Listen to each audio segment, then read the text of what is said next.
Welcome to round 17 of the 2011 Formula 1 World Championship. I'm Matt Daly, I work in the simulator team at Mclaren, and this will be the first time India's ever hosted an F1 race. The circuit is 5.1 kilometres long, it's made up of 16 corners.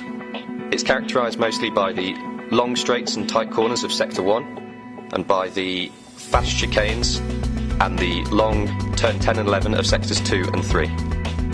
Getting a new circuit together in the simulator is one of the biggest challenges and one of the most rewarding aspects of working in the simulator team.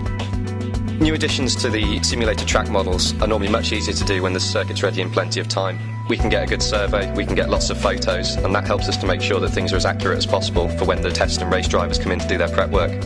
But for circuits such as this in India, where the track isn't ready long before the start of the race, we have to go more off our sort of knowledge and experience, and especially that of our track modelers, in terms of putting the curb detailing and curb heights in. Things like track bumpiness are complete unknown and may play a big part in setup work on Friday at the track. This is our best guess at what we've got, and I'll be watching as much as anybody else on the Friday to see what changes that we might have to include back here in the factory for all the debrief work.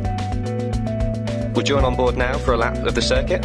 As we come down the main straight, big grandstand on the left-hand side and the new pit buildings on the right. It's the braking zone for turn 1. This is a second gear corner, 110 kilometres an hour. Turn 3 will be very interesting for the drivers, with a very blind apex hairpin coming onto a very long back straight.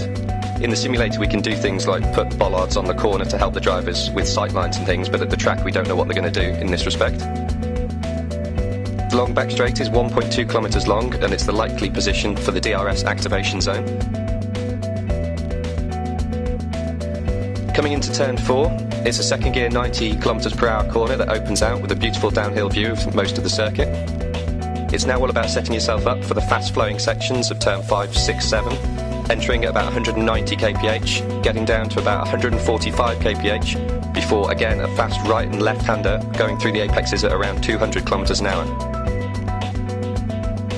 Turn 10 and 11 is a 230 degree right hand corner. The car will be laterally loaded for something like 8 to 9 seconds, and it's likely to be the big front left tyre killer.